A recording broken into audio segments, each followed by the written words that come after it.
Hello mga kaprobinsya, welcome back to my YouTube channel.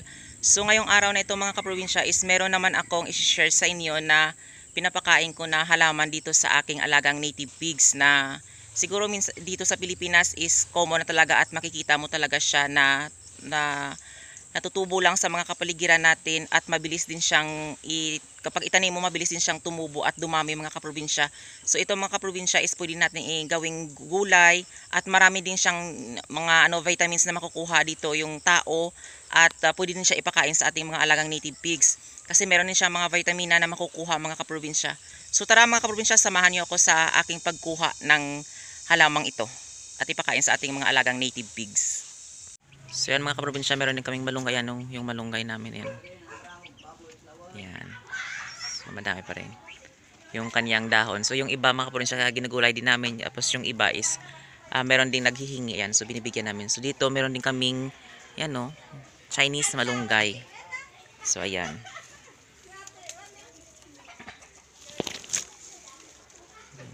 So ipakain natin ito sa ating native pigs. So kukuha tayo.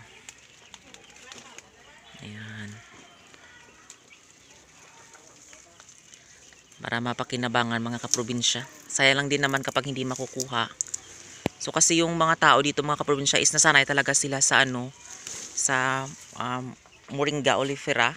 So sa malunggay leaves. So ito hindi sila kasi nasanay sa mga ganito. Ayun. So mas maganda din ito mga kaprobinsya at marami kang vitamins na makukuha dito. Ayan. So ayun, mapakita ko sa inyo na ito pinapakain ko din sa aking native pigs. And kapag meron kayo nito, pwede din ito. Ayan madami na yan kasi hindi na sanay ang mga tao dito eh. So kami kinakain namin ito mga kaprobinsya.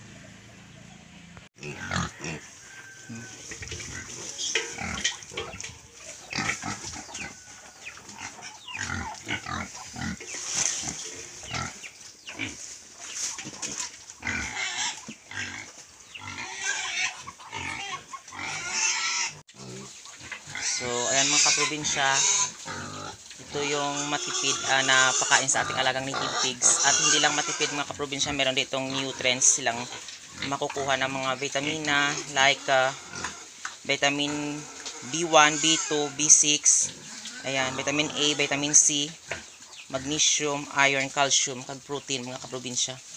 Sa inyong Chinese malunggay mga kaprobinsya is mas maganda talaga ito sa mga dito sa atin sa Pilipinas na itanim kasi mabilis lang sila dumami o tumubo.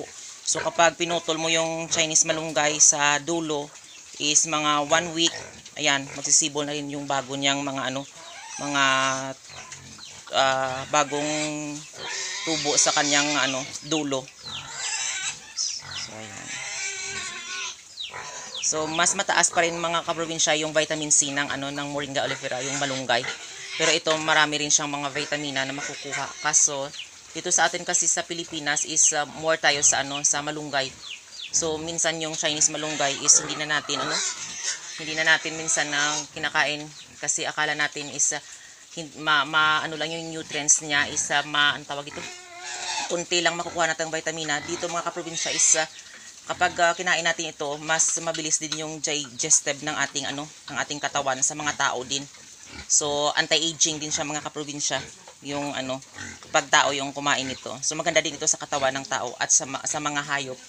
So yan mga kaprobinsya, kung meron kayong nito mga Chinese malunggay, ayan pwede talaga nyo itong ipakain sa inyong mga alagang manok, gansa, bibi, pato, alagang native pigs. Ayan. So mas maganda mga kaprobinsya yung kukunin nyo na ipakain nyo sa inyong mga alagang native pigs is yung yung matanda na.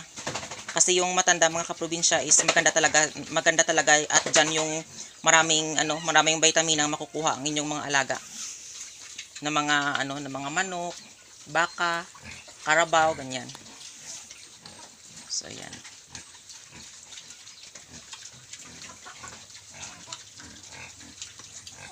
Doon sa kabila ubos na nila.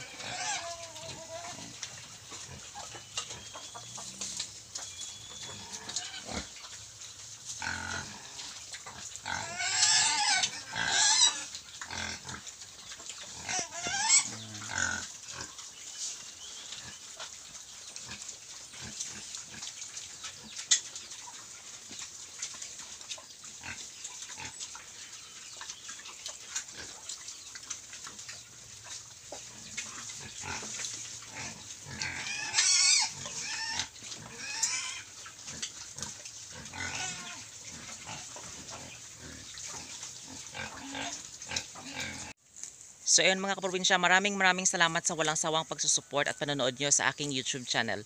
And don't forget to like, share, and subscribe to my YouTube channel. Thank you for watching and happy farming!